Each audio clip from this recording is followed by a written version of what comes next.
How much longer are you going to stand there? Get out and wait in the hall, you useless old man. In the middle of a high-stakes negotiation, one that could secure $30 million deal, my manager, Lily, was doing everything she could to shift the blame onto me. The proposed material for the project had proven unusable, and she wanted to frame it as if I had been responsible for the faulty recommendation. Obediently, I stepped out of the room as instructed under the guise of looking for someone, but before I could even begin my search, I spotted him approaching down the corridor. "Oh, Mr. Smith, are you already done with the meeting?" I asked, recognizing the CEO of our client. After confirming the real reason behind the material switch, Mr. Smith and I walked back into the conference room together. "Do you know who this man is?" I asked, watching as Lily's expression faltered. She had no idea her game was about to be up, continuing to insist that none of this was her fault. "My name is Chris," I interjected. At 45, I had made a fresh start in my career by joining Adams Manufacturing. The company had humble beginnings as a small metalworking shop, but after a major client dropped them, they reinvented themselves by creating their own line of products. The gamble paid off. Today, the name Adams Manufacturing is synonymous with the high-quality cookware prized by chefs and cooking enthusiasts everywhere. I had been eager to carve out my own path here, and on my first day, Mr. Adams himself had escorted me to my new department. Right as we arrived, he got a call from an important client and handed me off to the department manager, Lily. Little did I know then what awaited me under her leadership. Feeling a knot of anxiety in my stomach, I opened the door with hands that trembled slightly. "Starting today, I'll be working here. My name is Chris. It's a pleasure to meet you all." A woman stepped forward in response to my introduction. "I'm Lily, the manager. Nice to meet you." At just 30, Lily had risen to head the planning and development department, and Mr. Adams had high hopes for her. Though she seemed young for such a role, her warm smile helped to ease my initial worries. "Mr. Adams has spoken highly of you, Lily. I'm honored to work under someone with your reputation." Despite being 15 years older than her, I tried to maintain a professional tone. It struck me as unusual that she was so informal right from the start. "I've heard about you too, Chris. You're fond of afternoon tea, right?" she asked. While it was true that I enjoyed this hobby, my real passion was, before I could elaborate, Lily interrupted with laughter. 45-year-old with a hobby like afternoon tea. I almost laughed when Mr. Adams told me. How could you take such an embarrassing interest so seriously? The ridicule stung. Lily's laughter made me feel self-conscious and disheartened. She didn't stop there. "Our company is often in the media spotlight. Honestly, I can't imagine someone who changes jobs at 45 having any real talent. I'd hate for people to find out that an old man like you might have contributed to a product that could fail. Just so you know, none of your ideas will ever be implemented." That's all I wanted to say.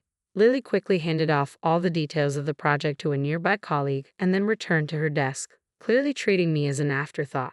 Despite her dismissal, I knew that not contributing ideas in the planning and development department would be equivalent to not working at all. I submitted several proposals, hoping that she might reconsider, but they were all rejected immediately. "Stop wasting paper and my time. I'm busy with Smith's project." Without even glancing at them, Lily flung my proposal papers back at me. The stack of A4 sheets, still clipped together, struck my face and scattered across the floor as the clip came undone. On the verge of being overwhelmed, the mention of Smith brought me back to focus. "Is Smith from Smith Corporation?" "Yes, our important client. Surely you know that much. Smith Corporation specializes in kitchenware. They don't manufacture their own products but create items for their stores." Lily mentioned they were planning to launch a store dedicated to tea products, and we were tasked with creating a stainless steel teapot to be their flagship item, priced around $100. This collaboration was expected to be lucrative, with potential sales reaching $30 million. Mr. Adams said you should prepare the proposal for Smith's project. He seems to view it as a training exercise, but who knows what he's thinking. "I understand. I'll have it ready by the end of the day." Lily's derisive laugh followed my quick agreement. "You don't need to worry about it. I'll handle everything. You can sit in on the meeting, but don't say a word." "Understood. Could I at least see the proposal you've prepared beforehand?" Lily's face betrayed genuine confusion. "What are you talking about? A newcomer like you doesn't get to speak in the meeting. There's no need for you to see the proposal. Just stay out of the way and don't cause any trouble." About a month later, I found myself attending the meeting with Smith Corporation. Following Lily's directive, I sat quietly and observed. The product Lily had designed for our client was flawless in both its design and functionality. It was something I would personally want to buy. The client's representative was visibly impressed, and the meeting was progressing smoothly. Feeling somewhat extraneous, I casually flipped through the proposal. The situation took a sudden turn a few days later when Lily received a phone call. She stood up abruptly, her demeanor shifting. "What do you mean now? Do you know who I am? Just hold on a minute." After a heated exchange with the caller, Lily stormed out of the office, clutching her company phone. A colleague who had answered the call told me it was Tony, our factory manager, and given the timing, it likely concerned the product we were developing with Smith Corporation. My anxiety grew as Lily re-entered with an unsettling smile. "Chris, we need to visit Mr. Smith tomorrow. Make sure you're there." Her overly sweet tone made me uneasy. "I'll send you the revised proposal. Review it before tomorrow." Am I actually allowed to see it this time? Well, you should see it to learn. Read through my flawless proposal and maybe you'll get the hang of it for the future. Within an hour, the updated proposal landed in my inbox. Since Lily had quickly gathered the previous drafts, I had no way of comparing them, but it seemed that not much had changed. It was puzzling that there were no noticeable revisions despite the intense phone conversation. Still feeling uneasy, I attended the second meeting the next day. As I approached a seat in the client's conference room, Lily abruptly grabbed my shoulders and pulled me to stand. "Actually, the content presented last time was developed by Chris here. He's a promising newcomer who was personally scouted by Adams. Since he lacked presentation experience, I took on the role, but this time, he'll present the proposal himself." Lily leaned in and whispered in my ear, "Make the most of this chance I've given you." Perplexed, I started reviewing the proposal as instructed by Lily.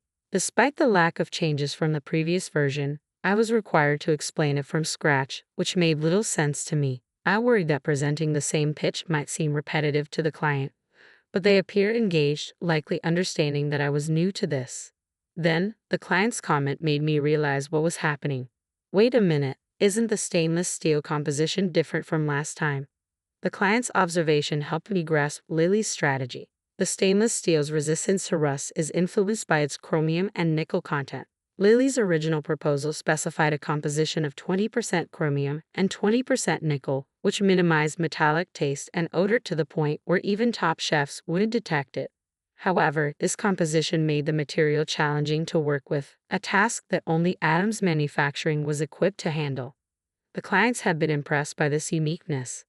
My apologies, but it seems Chris here developed the proposal without consulting our craftsmen. We've been informed that they can't manufacture this material. The client's response was clear. The proposed product isn't feasible, so we recommend using 188 stainless steel instead. While 188 stainless is still of good quality, it's disappointing. I'm terribly sorry.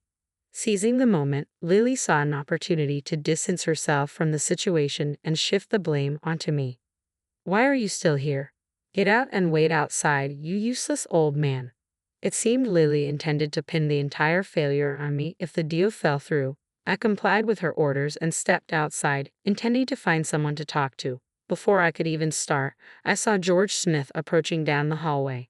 "Oh, it's you, Chris. Is the meeting over already?" I was acquainted with George Smith, the CEO of Smith Corporation. "No, actually you got kicked out." "Kicked out?" His surprise was evident. I briefly explained the situation to Mr. Smith. Then, I called our factory to confirm the reason for the stainless steel change, which aligned with my expectations. Determined to confront Lily's mistake in front of Mr. Smith, we headed back into the conference room. "Weren't you supposed to return to the office?" Lily fell silent as she saw Mr. Smith following me into the room. "Mr. Smith, it's been a while. Did my subordinate cause you any trouble?" Mr. Smith, visibly displeased, took his seat. "Thank you very much for your time today. I'll make the necessary corrections and return for further confirmation," I said, shaking hands with the craftsman. Turning to look at Lily, who stood behind me, I intended to signal her that it was the right moment for her to apologize. However, Lily, feeling humiliated, seemed to misunderstand the situation. "When I present my proposals, you always say it's impossible, but you give his proposal proper advice," Lily said, her frustration evident. Sensing trouble, I quickly tried to cover her mouth, but she swatted my hand away. You give this old man's proposal serious consideration because you're just a bunch of low-educated middle school and high school graduates who resent a beautiful, highly educated woman who climbed the ranks quickly. Mixing personal feelings with work is despicable. Lily's outburst only heightened the craftsman's anger. As I considered dragging her out myself, Tony intervened. Lily, the company's success is due to the skills and dedication of these craftsmen. They are our pride, but that doesn't mean they can handle every challenge without proper guidance. We need to discuss what's feasible and come to a mutual understanding. Tony's words carried weight, and the tension in the room began to subside. Lily, realizing her outburst had not helped her cause, fell silent, and the craftsman nodded in agreement.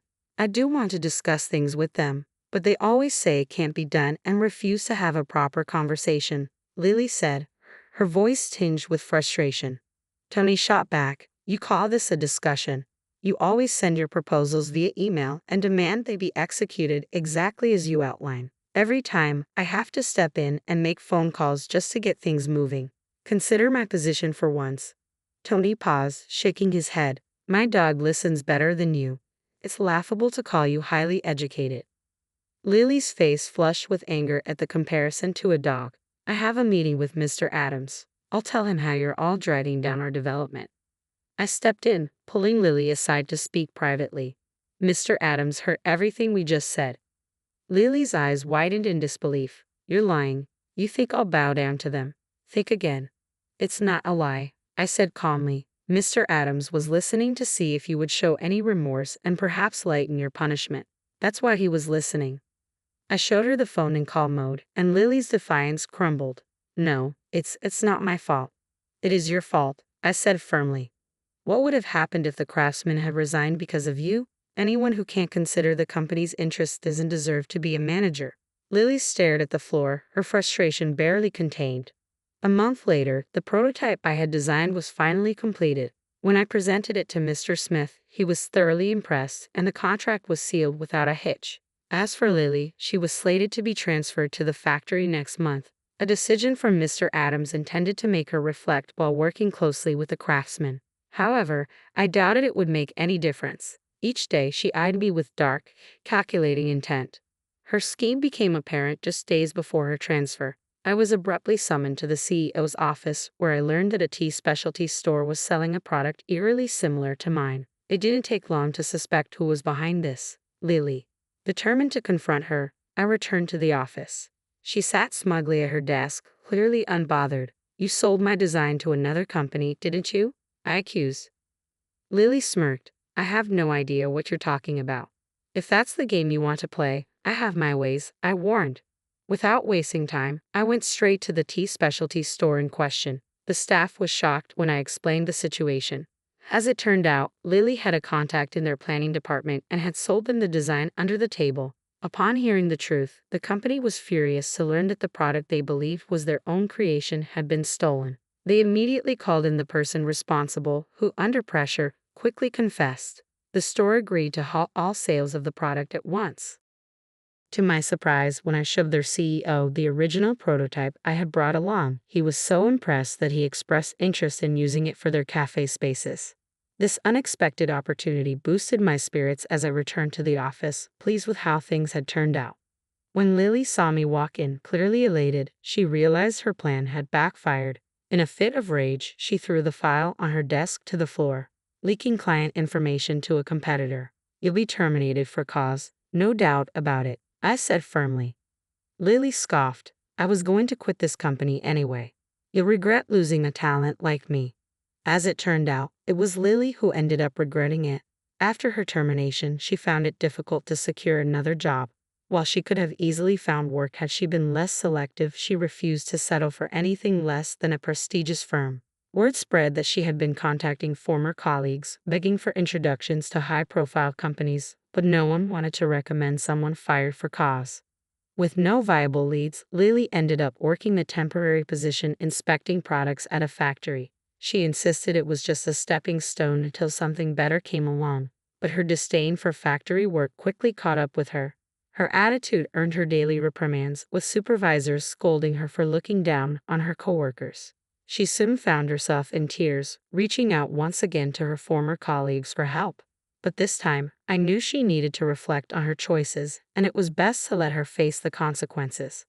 6 months after Lily's departure, the teapot I designed was released. And to everyone's surprise, it became a huge hit. Demand far exceeded expectations, and both Mr. Adams and Mr. Smith were thrilled with the success. One Saturday afternoon, I brewed tea with that very teapot and served it to my wife. "This is delicious," she said, smiling warmly. "You really put your heart into this. It feels special." Proud of her compliment, I explained its features. I designed it with a round shape to promote better leaf jumping, and it retains heat exceptionally well. She listened attentively, her smile growing as I passionately described my creation. Though we didn't have children, our lives together were full of these quiet, shared moments, just the two of us enjoying our love of tea. For both of us, this teapot was more than just a product. It represented the joy of pursuing something meaningful. And I knew I wanted to continue creating more of these small but significant experiences.